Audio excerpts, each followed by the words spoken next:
بسم اللہ الرحمن الرحیم نحمدہ ونصلی علی رسولہ الکریم اما بعد۔ محترم بھائیوں، بزرگوں، دوستو، اللہ کے فضل و کرم سے آج ہم نے 13ویں تراویح مکمل کی اور انشاءاللہ تفسیر بھی ہم 13ویں پارے کی سنیں گے۔ 13ویں پارے کی شروعات سورہ یوسف سے ہوتی ہے، اس لیے کہ سورہ یوسف کا کچھ حصہ 12ویں پارے میں ہے اور کچھ حصہ 13ویں پارے میں ہے۔ اب چونکہ کئی سالوں سے میں جب بھی 13ویں پارے کی تفسیر آتی ہے تو حضرت یوسف علیہ السلام کا قصہ سناتا ہوں۔ اب وہ قصے میں جو دوسری باتیں رہتی ہے جو اللہ نے بیان فرمائی ہے وہ ہماری ہر سال رہ جاتی ہے، اس لیے اس سال میں قصے کو موقوف کر رہا ہوں۔ اگر آپ لوگوں میں سے کسی کو وہ پورا مکمل قصہ سننے کا ہے تو وہ میرے پچھلے سال کی تفسیر میں، اس سے پہلے والے 2015 کی 2016 کی تفسیر میں آلریڈی موجود ہے۔ یوٹیوب کے اوپر وہ پوری تفسیریں ہیں، آپ وہاں پہ جا کر اطمینان سے پورا واقعہ حضرت یوسف علیہ السلام کا سن سکتے ہیں۔ سورہ یوسف کے علاوہ اب اس کے بعد کی جو اگلی سورت ہے وہ سورہ رعد ہے۔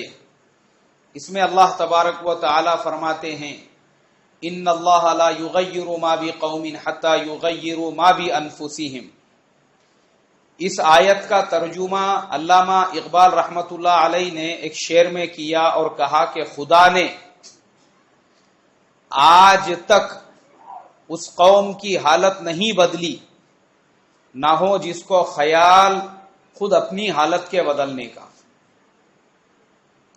یہ ایک شعر مسلمانوں کے 1400 سالہ عروج اور زوال کو بیان کرتا ہے کہ کیا وجوہات تھی جو مسلمان شروع کے زمانے میں اتنے عروج پر تھے کہ صحابہ کے ہی زمانے میں مسلمانوں کا طوطی مشرق اور مغرب میں ڈنکا بجتا تھا اور شمال سے لے کر جنوب تک اسلام کے جھنڈے گاڑے جا چکے تھے۔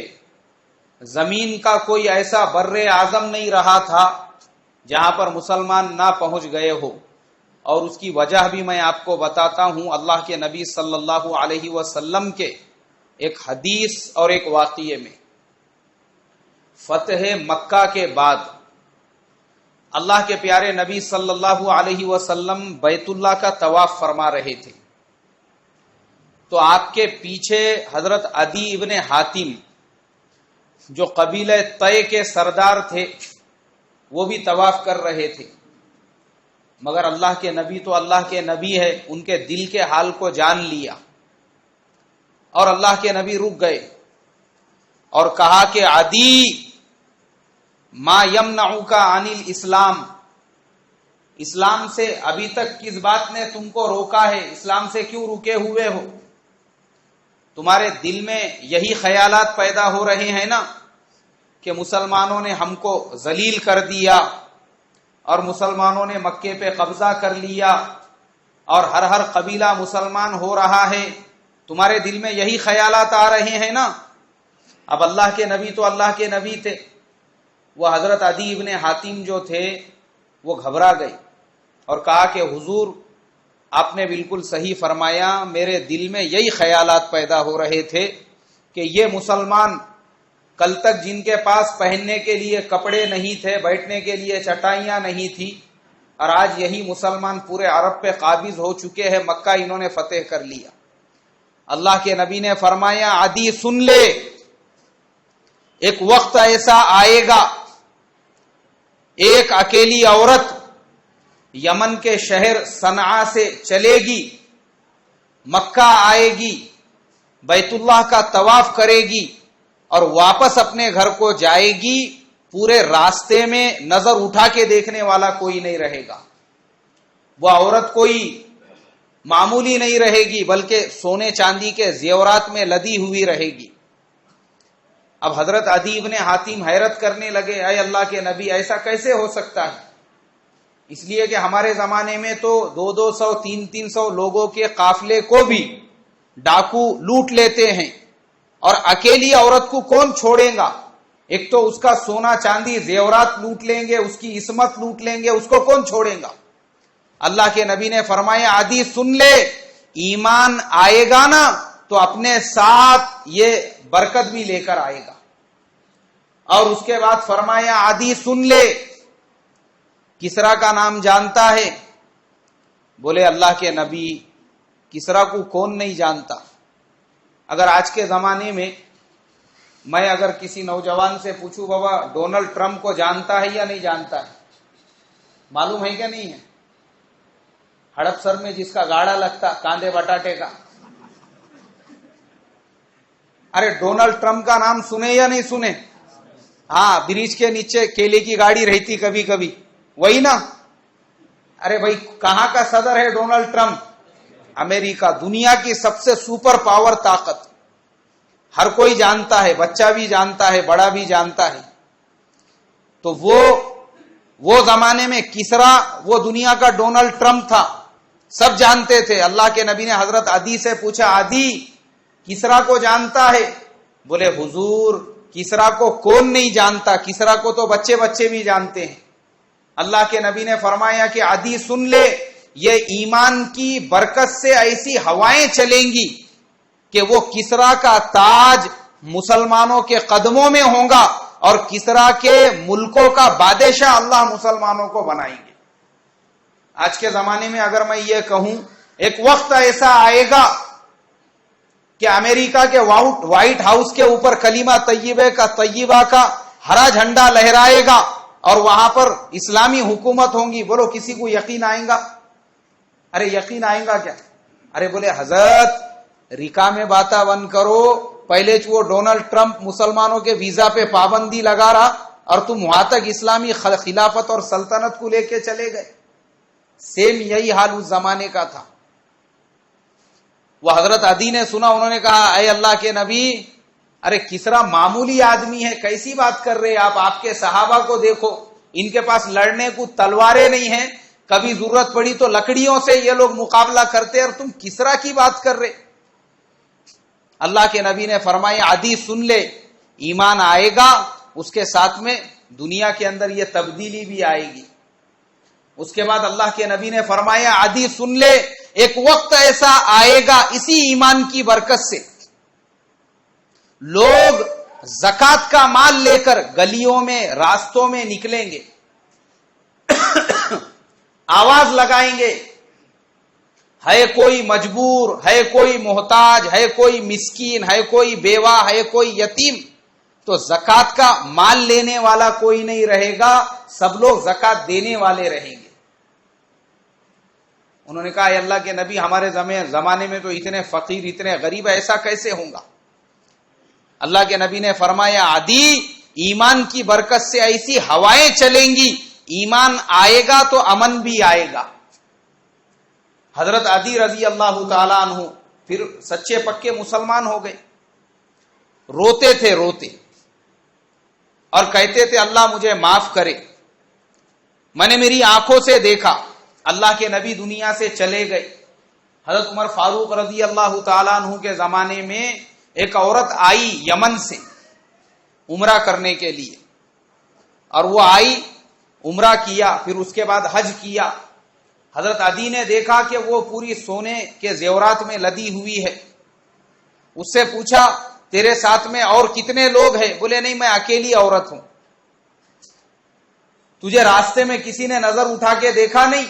بولے میں جس قبیلے سے گزری مجھے لگا میں اپنے مائکے والوں کے وہاں پہ پہنچ گئی، ہر قبیلے نے میرا اتنا اکرام کیا، میری ایسی مہمان نوازی کی پورے راستے میں۔ کائی کی برکت سے بھائی؟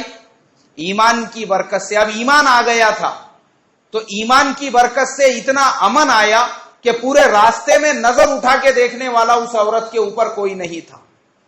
حضرت عمر فاروق رضی اللہ تعالیٰ عنہ کے زمانے میں حضرت سعد ابن ابی وقاص رضی اللہ تعالیٰ عنہ ایران پر حملہ کیا، اللہ نے مسلمانوں کو کامیابی عطا کی، اور ایک صحابی جن کے پاس وہ کسرا کا جو تاج ہوتا ہے وہ 22 کلو کا تھا۔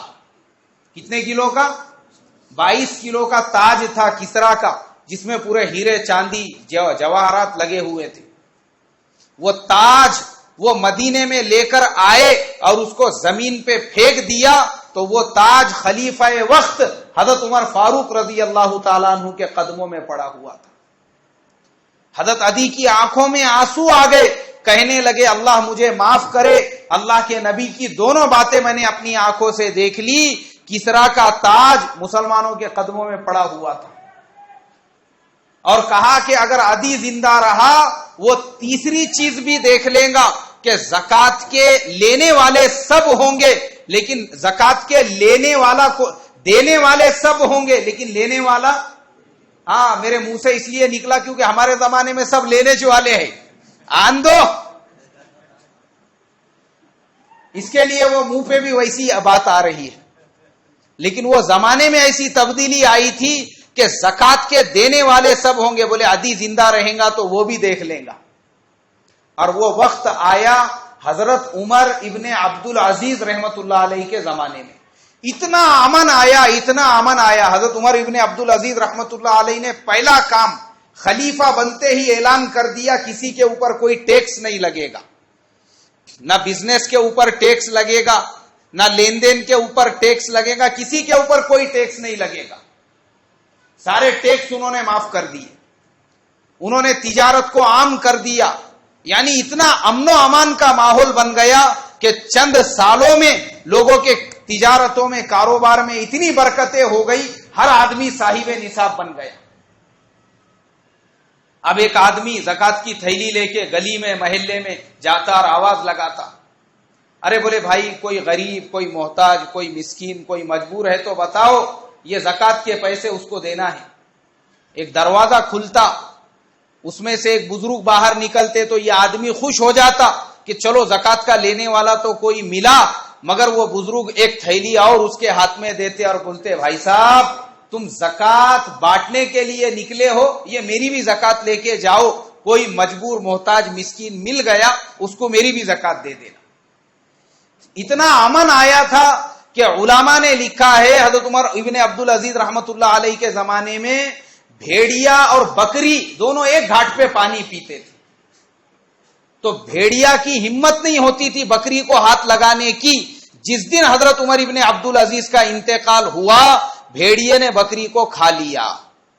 تو وہ بکریاں چرانے والا کہنے لگا ایسا معلوم ہوتا ہے آج عمر ابن عبد العزیز رحمت اللہ علیہ کا انتقال ہو گیا. اور بستی میں جب واپس آئے تو پتا چلا کہ ان کا انتقال ہو چکا ہے. یعنی اتنا امن آیا تھا, کائی کی برکت سے بھائی, ایمان کی برکت سے. ایمان آیا اپنے ساتھ میں امن لے کر آیا. آج پوری دنیا میں امن کے نام سے کانفرنسیں ہو رہی ہے, پیس کے نام پہ جلسے ہو رہے ہیں, پیس کے نام پہ ریلیاں نکالی جا رہی ہے, اقوام متحدہ میں ریزولوشن پاس کیے جا رہے ہیں, لیکن دنیا میں امن آ رہا ہے کیا بھائی؟ کوئی امن نہیں. دن بدن ایسے نئے نئے ہتھیار ہم کو سننے مل رہے ہیں. کہاں پہ تو ایٹمی پاور, کہاں پہ تو بولے کس ملک نے ایسا میزائل بنایا جو 5000 کلومیٹر تک وار کر سکتا, تو اس کا دوسرا جو ملک ہے وہ 6000 کلومیٹر والا بنا رہا ہے. پوری دنیا کی گورنمنٹوں کے جو بجٹ ہے, جو پوری دنیا کے ڈیفنس کے جو بجٹ ہے ہر سال بڑھتے جا رہے. کھانے کو روٹی نہیں ہے. نارتھ کوریا کے جیسے ملکوں میں ہتھیار ایسے بنائے ہوئے ہیں, جراثیمی ہتھیار. ہوا کے ذریعے سے وہ اگر جراثیم پھیل جائے تو شہر کیا شہر خاموش ہو جائے. آج اتنی ہی زیادہ دنیا میں امن کے نام پہ کانفرنسیں ہو رہی ہے. ہمارے مولانا یونس صاحب رحمت اللہ علیہ فرماتے تھے ارے امان امان امان, امن کے نام پر لوگ اپنا پیٹ بھرتے ہیں, اس سے امن نہیں آئے گا. ایمان آئے گا تو اس کے ساتھ میں امن آئے گا. کائے کے ساتھ میں امن آئے گا بھائی؟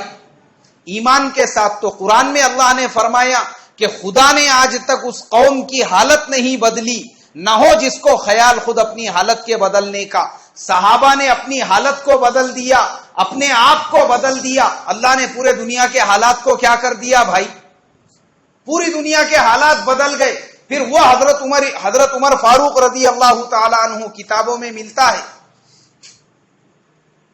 آج اسرائیل کے اطراف میں 55 مسلم ممالک ہیں، اسرائیل کا کچھ بھی نہیں کر سکتے۔ اسرائیل نے مکھیاں بنائی ہوئی ہے جاسوسی کرنے کے لیے، مچھر جو ڈپلیکیٹ مچھر ہوتے ہیں ویسے مچھر بنائے ہوئے ہیں، مکھیاں، وہ تب اس کی جاسوسی کرتی ہے۔ 5000 کلومیٹر کا ان کو نظر آتا ہے، ان کے پاس ایسے ایسے کیمرے، ایسے ایسے سیٹلائٹ، ایسی ایسی چیزیں تیار کی ہے۔ مسلمانوں کے بیچوں بیچ جا کر وہ بیٹھا ہوا ہے، لیکن کسی مسلمان ملک کی ہمت نہیں ہے اس کے خلاف میں آواز اٹھا سکے۔ اور وہی اسرائیل کو اللہ تبارک و تعالی نے حضرت عمر فاروق رضی اللہ تعالیٰ عنہ کے ہاتھوں پر کامیابی عطا کی تھی۔ کوئی فوج نہیں، کوئی آرمی نہیں، کوئی لشکر نہیں، ایک حضرت عمر فاروق رضی اللہ تعالیٰ عنہ اپنے غلام کے ساتھ میں نکلے جن کا نام اسلم تھا۔ دونوں غلام اور آقا دونوں روانہ ہوئے، کس کو فتح کرنے کے لیے بھائی؟ ارے بولو نا، اسرائیل کو فتح کرنے کے لیے۔ آج ہمارے زمانے میں لڑکی دیکھنے کو بھی جانے کا تو کم سے کم آدمی 400 ساتھ لے کے جاتا، نہیں محلے کے کم سے کم 8-10 پڑھاری رہنا، بولے ساتھ میں 2-4 چودھری تو بھی رہنا۔ اور وہ ملک فتح کرنے کو گئے تھے۔ اور بعض لوگ تو ایسے ہیں، ان کو مچھی بھی لینے کا ہے تو ایک دوست کو ساتھ میں لی جاتے، مجھے نہیں سمجھتی یار، تو دیکھ بولے کیسی ہے۔ ہاں، ہمارے زمانے کا یہ حال ہے۔ اور وہ ملک فتح کرنے کو نکلے، کوئی فوج نہیں، کوئی آرمی نہیں، کوئی لشکر نہیں۔ کسی نے حضرت عمر فاروق رضی اللہ تعالیٰ عنہ سے کہا، آپ ایسی قوم کی طرف جا رہے ہیں، وہ ایک دم اسٹینڈرڈ اور ماڈرن لوگ ہیں، ایسے پھٹے پرانے کپڑے پہن کر ان کے پاس میں جاؤ گے تو مسلمانوں کے بادشاہ کا کیا امپریشن پڑے گا؟ اس لیے ذرا اچھے کپڑے پہنو، اچھے سواری پہ بیٹھو۔ حضرت عمر فاروق رضی اللہ تعالیٰ عنہ نے فرمایا، ارے تم کس غلط فہمی میں پڑے ہوئے ہو؟ اللہ نے ہم کو کپڑوں کے بیس پر کامیابی نہیں عطا کی، اللہ نے ہم کو جو دنیا میں کامیابی دی وہ کس کے بلبوتے پہ دی بھائی؟ ایمان کے بلبوتے پر۔ اب تک اللہ نے جو کلیمے کو پوری دنیا میں کپڑوں کے بلبوتے پہ نہیں، ہمارے کپڑے کیسے ہیں یہ چیز کوئی اہمیت نہیں رکھتی، ہمارے دلوں میں ایمان کتنا ہے۔ اور اسی پہاڑوں کے جیسے ایمان کو لے کر حضرت عمر فاروق رضی اللہ تعالیٰ عنہ جب روانہ ہوئے، یہودیوں کے بڑے بڑے راہب، بڑے بڑے علماء وہ شہر سے باہر نکلے کہ مسلمانوں کے امیر، مسلمانوں کے بادشاہ تشریف لا رہے ہیں، تو پتہ نہیں ان کے ساتھ میں ہاتھیوں کی کیسی فوج ہوں گی، گھوڑوں کی کیسی فوج ہوں گی، کیسا لشکر ہوگا۔ لیکن جب انہوں نے دیکھا کہ صرف 2 آدمی آ رہے ہیں، ان کی آنکھیں پھٹی کی پھٹی رہ گئی۔ حضرت عمر فاروق رضی اللہ تعالیٰ عنہ گئے، یہودیوں کے بڑے بڑے علماء، انہوں نے اپنی مذہبی کتابیں کھول کر یہ کہا، ہماری کتابوں میں آخری نبی کے خلیفہ کی جو نشانیاں لکھی ہوئی ہے وہ سب ان کے اندر موجود ہے۔ ہمارے کتابوں میں پیشن گوئی ہے کہ آخری نبی وہ نہیں آئیں گے، لیکن ان کا ماننے والا، ان کا ایک صحابی آئیں گا جس کے ہاتھ پر اللہ تبارک و تعالی یہ مسجد اقصی اور بیت المقدس مسلمانوں کو دے گا، یہ ان کا غلام آیا ہے بولے۔ حضرت عمر فاروق رضی اللہ تعالیٰ عنہ نے بغیر لڑائی کے وہ پورے کے پورے علاقے کو مسلمانوں کے قبضے میں لے لیا، اور وہ مسجد اقصی جسے چرچ بنا دیا گیا تھا، جس میں حضرت عیسیٰ علیہ السلام کی مورتی رکھ دی گئی تھی، جہاں پہ حضرت مریم کی مورتی بنا دی گئی تھی، حضرت عمر فاروق رضی اللہ تعالیٰ عنہ نے دوبارہ اذان دے کر اس مسجد کو آباد کیا، اور آج بھی الحمدللہ وہاں پہ نماز ہو رہی ہے۔ یہ کس کی برکت ہے بھائی؟ ایمان کی برکت۔ اور وہ ایگریمنٹ جو حضرت عمر فاروق رضی اللہ تعالی عنہ اور یہودی علماء کے درمیان میں لکھا گیا تھا، تم کو کیا یہ قصہ کہانی لگ رہا ہے؟ ہاں، 12 منڈیا کا آدمی تھا بولے، ویسی قصہ کہانی لگ رہی کیا یہ؟ الف لیلا میں جیسے کہانیاں تھے، قصے تھے اس کے اندر، یہ قصہ کہانی نہیں ہے، وہ آج بھی موجود ہے۔ لیبنان کے اندر جو میں نے اس سے پہلے بتایا تھا، وہ پہاڑ جس کے اوپر حضرت موسیٰ علیہ السلام نے اعتکاف کیا تھا، وہ پہاڑ پہ ایک بہت بڑا انہوں نے چرچ بنایا ہے، اور وہ چرچ کے اندر 2-4 خطوط، ایک تو اللہ کے نبی کا بھی خط ہے، اللہ کے نبی کا ایک خط ہے، وہ خط بھی انہوں نے، یہودیوں نے، حالانکہ وہ اسلام کے دشمن ہیں، لیکن انہوں نے سونے کے فریم کے اندر اس خط کو لگا کے اپنے چرچ میں رکھا ہے، اور وہ خط کے ساتھ یہ ایگریمنٹ بھی ہے جو حضرت عمر فاروق رضی اللہ تعالی عنہ اور یہودیوں کے درمیان ہوا تھا۔ وہ میں نے خود دیکھا ہوا ہوں، ایک صاحب نے ایک ویڈیو بنائے تھے، اس کے اندر کیرلا کے کچھ ڈاکٹرز، انجینئرز، وہ لوگ گئے تھے وہاں پہ، تو انہوں نے ویڈیو بنائے تھے اس کا، تو اس میں میں نے بھی دیکھا ہوں، اس میں انہوں نے یہ بتایا کہ بولے یہ وہ خط ہے جو حضرت عمر فاروق رضی اللہ تعالیٰ عنہ اور ان کے درمیان میں ایگریمنٹ ہوا تھا۔ تو آج میرے محترم بزرگوں، وہی مسلمان ہیں لیکن ذلت کی، نکبت کی اور پریشان حالی کی زندگی گزار رہے ہیں۔ پوری دنیا میں آج ہماری کوئی وقات نہیں، کوئی عزت نہیں، ملک ہمارے اوپر پابندیاں لگا رہے ہیں، ان کو ویزے مت دو بولے، لوگ ہمارے محلوں میں رہنا نہیں چاہتے، ہمارے محلوں کے نام سن کر اپنے بہن بیٹیوں کے رشتے نہیں کرنا چاہتے، گھر لینا نہیں چاہتے، ہمارے پڑوس میں آنا نہیں چاہتے۔ آج ہم بھی وہی مسلمان ہیں اور صحابہ بھی مسلمان تھے، تو کیا وجہ تھی کہ صحابہ کے ہاتھ پہ یہودیوں نے اپنا ملک کر دیا اور لوگ آج ہمارے پڑوس میں رہنا نہیں چاہتے؟ اس لیے کہ ہمارے اندر ویسا ایمان نہیں رہا، نہ ہمارا ایمان ویسا ہے، نہ ہماری نمازیں ویسی ہے۔ آج مسلمانوں کا سب سے زیادہ مال کہیں پہ خرچ ہو رہا ہے وہ فضول چیزوں کے اوپر۔ برتھ ڈے ہے تو اس پہ مسلمانوں کا مال خرچ ہو رہا ہے، شادی بیاہ میں مسلمانوں کا مال خرچ ہو رہا ہے، مسلمانوں کے اوقات، وہ صحابہ جن کی راتیں تہجد میں اور دن گھوڑوں کے پیٹھ پہ گزرتے تھے، اور آج ہمارے مسلمانوں کا یہ حال ہے، ہماری پوری راتیں ہوٹلوں میں، چبوتروں میں، دنیا کی باتیں کرنے میں گزر رہی ہے۔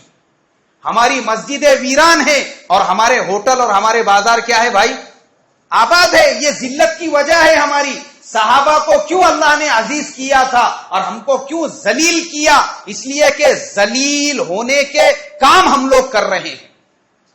مسجد ویران دیکھو، رمضان کے بعد آ کے 4 صف ہمارے مسجد میں نہیں ہوتے، اور وہی باہر نکل کے آپ دیکھیں گے تو ہوٹلوں میں پیر رکھنے کو جگہ نہیں ملے گی آپ کو۔ اللہ کے حکموں کے جنازے نکلیں گے، اللہ کیوں عزت دے گا؟ وہی مال ہمارے اوپر زکات فرض ہو چکی ہے، ہم کو احساس بھی نہیں۔ کتنے مسلمان ہیں ہم میں سے؟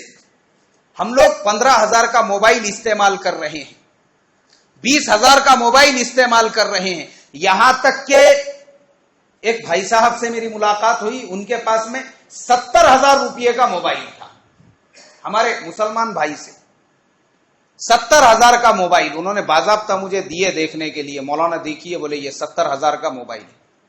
آج مسلمانوں کے پاس کمی نہیں ہے، مجھے بتاؤ کون سا مسلمان ایسا ہے جس کے پاس گاڑی نہیں، جس کے پاس گھر نہیں، جس کے پاس پیسہ نہیں، سب کچھ ہے، ہم اپنا حساب کر کے زکات دینے کو تیار نہیں ہے۔ فرض ہے، یاد رکھو، اللہ نے ذلت کے دروازے اسی لیے کھولا، نمازیں ہماری مسجد ویران اور زکات ہم لوگ چھوڑ رہے ہیں۔ آج محترم بزرگوں، ہم تمام کی ذمہ داری بنتی ہے، ارے ہم اپنے مال کی زکات نکالیں۔ گورنمنٹ کو ابھی جی ایس ٹی لاگو ہونے والا ہے 1 جولائی سے، گورنمنٹ کو ہم کو 18%، 20% جو ہے ٹیکس دینا ہے، اور آج بھی ہم دے رہے ہیں۔ اگر ہماری آمدنی 3 لاکھ روپے سے اوپر ہے تو گورنمنٹ کو ہم کو 10% ٹیکس دینا ہے، لیکن اللہ تبارک و تعالی نے صرف 2.5% زکات فرض کی ہے۔ کتنے پرسنٹ بھائی؟ 2.5%۔ اور زکات دینے کا فائدہ کیا ہے؟ آپ کے پاس میں جو مال ہے، اللہ اس مال کو نقصان سے بچا لیں گے۔ ابھی جو نوٹ بندی ہوئی تھی اس کے اندر مسلمانوں کے گھروں سے 1-2 ہزار کروڑ روپے نکلے۔ بامبے میں ایک صاحب ایسے بھی نکلے، مسلمان صاحب، جن کے گھر پہ لاکھوں کروڑ روپے تھے، اتنا مال، اتنا پیسہ تھا۔ لیکن وہیں پر ایسے بھی بہت سارے مسلمان ہیں جن کو میں جانتا ہوں جو ہر سال پابندی سے زکات نکالنے والے تھے، ان کے پاس بھی کروڑوں روپے تھے، لیکن اللہ کے فضل و کرم سے 1 روپے کا بھی نقصان نہیں ہوا، 1 روپے کا بھی۔ اور یہ جو لوگ جنہوں نے نوٹوں کے ڈھیر لگائے تھے، ان کو 30% کے حساب سے اپنے مال کو کیا کرانا پڑا بھائی؟ بدلنا پڑا۔ کتنے پرسنٹ سے؟ بولو، اگر اللہ کے واسطے 2.5% دیتے تو 30% کی ضرورت پڑتی تھی، 40% دیے لوگوں نے، یہ عذاب نہیں ہے تو کیا ہے یہ؟ اسی لیے قرآن میں کہا اگر زکات نہیں نکالو گے اللہ ایسے اسباب پیدا کریں گے، ظاہر الفساد فی البر والبحر بما کسبت ایدی الناس، جن کا مال زمینوں میں برباد ہوتا ہے، سمندروں میں برباد ہوتا ہے، وہ اس لیے کیونکہ یہ اللہ اپنے مال میں کی سے کیا نہیں دیتے بھائی؟ زکات نہیں دیتے۔ اس لیے ہر مسلمان حساب کرو، آپ کے پاس سونا کتنا ہے، چاندی کتنا ہے، کیش کتنا ہے، انویسٹمنٹ کتنا ہے، اور 2.5% زکات نکالو۔ ایک تو اللہ آپ کے مال کی بھی حفاظت فرمائیں گے، اور مال کی حفاظت کے ساتھ میں جو مال آپ کے پاس میں ہے اللہ اس میں برکت عطا فرمائیں گے۔